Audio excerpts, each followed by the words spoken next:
মধ্যবিত্তের যখন চাকরি চলে যায়, ঋণের বোঝা চেপে বসে, আর আপন মানুষগুলো ফোন ধরা বন্ধ করে দেয়, তখন মনে হয় সব শেষ।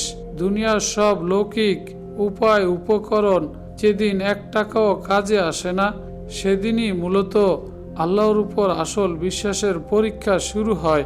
পবিত্র কোরআনে মহান আল্লাহ বলেন, তোমরা আল্লাহর রহমত থেকে নিরাশ হও না। রাসূলুল্লাহ সাল্লাল্লাহু আলাইহি ওয়াসাল্লাম পূর্ববর্তী জামানার এক নিষ্ঠাবান ইবাদতকারীর ঘটনা জানান, যে একটি দ্বীপে 500 বছর ধরে আল্লাহর ইবাদত করছিল। সেই দ্বীপে কোনো মানুষ বা খাবারের ব্যবস্থা ছিল না, কিন্তু আল্লাহ তার জন্য অলৌকিকভাবে একটি সুপেয় পানির ঝর্ণা এবং প্রতিদিন একটি করে ডালিম ফোটার ব্যবস্থা করে দিয়েছিলেন। বাহ্যিক কোনো উপায় উপকরণ ছাড়া সম্পূর্ণ জনমানবহীন এক দ্বীপেও আল্লাহ তাকে ক্ষুধার্ত রাখেননি। জীবনের সব পথ বন্ধ মনে হলেও খাঁটি মন দিয়ে আল্লাহর উপর ভরসা করলে তিনি এমন উৎস থেকে রিজিকের ব্যবস্থা করেন যা মানুষ কল্পনা করতেও পারে না। আজকের দিনেও সত্যের পথে চলতে গিয়ে যারা চাকরি হারায়, মিথ্যা মামলায় ফেঁসে যায় কিংবা ক্ষমতার দাপটের কাছে জুলুমের শিকার হয়, তাদের এই ত্যাগ কখনো বৃথা যায় না। সাময়িক এই চোখের জলটুকু পরকালে চিরস্থায়ী জান্নাতের সুউচ্চ মাকাম এনে দেয়। আল্লাহ রাসূল সাল্লাল্লাহু আলাইহি ওয়াসাল্লাম বলেছেন, ধৈর্য হলো আলো স্বরূপ, যা বিপদের অন্ধকার দূর করে হেদায়েতের পথ দেখায়। রাসূলুল্লাহ সাল্লাল্লাহু আলাইহি ওয়াসাল্লাম এক অদ্ভুত ঘটনার বিবরণ দিয়ে বলেন, পূর্ববর্তী যুগে 2 ব্যক্তি এক গোত্রের এলাকায় দিয়ে যাচ্ছিলেন, যাদের একটি মূর্তি ছিল। মূর্তির সামনে কোনো কিছু উৎসর্গ না করে কেউ সেই রাস্তা পার হতে পারত না। তারা প্রথম জনকে বলল, কিছু একটা উৎসর্গ করো। সে বলল, আমার কাছে তো কিছুই নেই। তারা বলল, অন্তত একটি মাছি হলো ধরো এবং মূর্তির সামনে সেরে দাও। সে লোক দেখানোর জন্য একটি মাছির উৎসর্গ করে রাস্তা পার হলো এবং শিরকের কারণে জাহান্নামী হলো। কিন্তু দ্বিতীয় ব্যক্তি বলল, আল্লাহ ছাড়া আমি কারো নামে কিছু দেব না। তারা তাকে নির্মমভাবে হত্যা করলো এবং সে জান্নাতি হলো।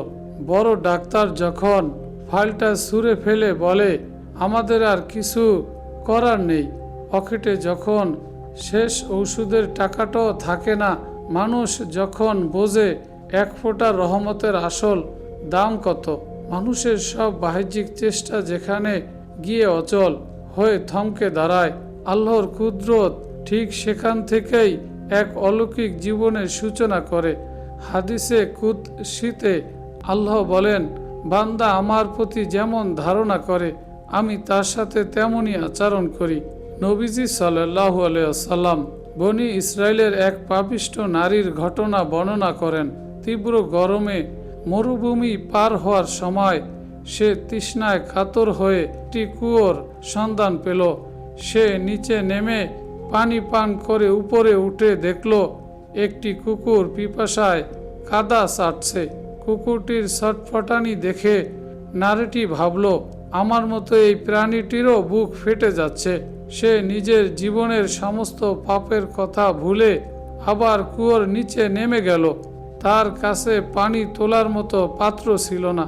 সে নিজের পায়ের চামড়ার মোজা খুলে তাতে পানি ভরে মুখে কামড়ে উপরে উঠে কুকুরটিকে পান করালো। তার এই ছোট্ট দয়ায় আল্লাহ খুশি হয়ে তাকে ক্ষমা করে জান্নাতি বানালেন।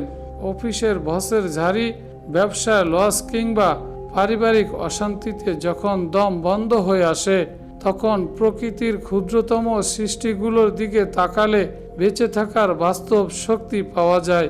চারপাশের এই শৃঙ্খল পরিবেশ আল্লাহর নিখুঁত পরিকল্পনার বাস্তব প্রমাণ বহন করে।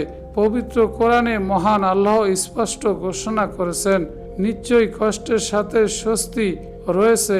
প্রতিটি কঠিন সময়ের পরেই সহজ সময় আসে। রাসূলুল্লাহ সাল্লাল্লাহু আলাইহি ওয়াসাল্লাম এর সাহাবীদের যুগের এক বর্ণনায় আসে, এক ব্যক্তি বনের মধ্যে একটি অদ্ভুত দৃশ্য দেখল। একটি বড় গাছের মগডালে একটি অন্ধ সাপ হা করে বসে আছে। একটু পর একটি ছোট পাখি উড়ে এসে সাপের মুখের ভেতরে এক টুকরো নরম খাবার বা ছোট্ট ফড়িং এনে ঢুকিয়ে দিচ্ছে। সাপটি অন্ধ হওয়ায় নিজের শিকার করতে পারত না, কিন্তু আল্লাহ প্রকৃতির আরেকটি ক্ষুদ্র পাখির মনে দয়া তৈরি করে দিয়ে সেই অন্ধ সাপের রিজিকের ব্যবস্থা প্রতিদিন নিখুঁতভাবে করে দিতেন। এই ঘটনা প্রমাণ করে, যখন দুনিয়ার সব পথ বন্ধ হয়ে যায় তখন আল্লাহ সুপ্ত পরিকল্পনা ব্যাকগ্রাউন্ডে কাজ করতে থাকে। জীবনের এমন কিছু কঠিন মোড় আসে যেখানে কোটি টাকা, পলিটিক্যাল পাওয়ার কিংবা কোনো আপন মানুষের তদবির আপনাকে এক সেকেন্ডের জন্য বাঁচাতে পারে না।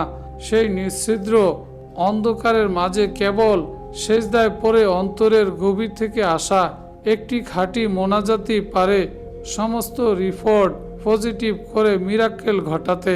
রাসূলুল্লাহ সাল্লাল্লাহু আলাইহি ওয়াসাল্লাম ইরশাদ করেছেন, দোয়া ছাড়া আর কোনো কিছুই আল্লাহর চূড়ান্ত ফয়সালা বা ভাগ্যকে পরিবর্তন করতে পারে না।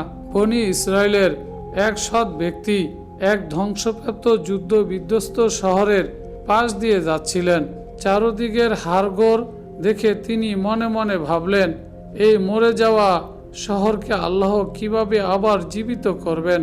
আল্লাহ তাকে অলৌকিক প্রমাণ দেখানোর জন্য সেখানে 100 বছরের জন্য মৃত্যু দিলেন। 1 শতাব্দীর পর আল্লাহ তাকে জীবিত করে জিজ্ঞেস করলেন, কতক্ষণ ঘুমিয়েছ? সে বলল, একদিন বা কিছু অংশ। আল্লাহ বলেন, না, তুমি 100 বছর মৃত ছিলে।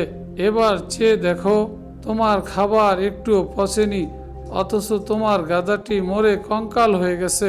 লোকটি চোখের সামনে আল্লাহ সেই কঙ্কালকে মাংস জুড়ে দিয়ে গাধাটিকে জ্যান্ত করলেন। আমাদের জীবনের মাথার উপরে মেঘগুলো যতই কালো হোক না কেন, আল্লাহর রহমতের আলো ঠিক তার পেছনেই অপেক্ষা করছে। মানুষের সব চাওয়া পাওয়া শেষ পরিণতি শেষ পর্যন্ত আল্লাহর ইচ্ছার উপর নির্ভর করে।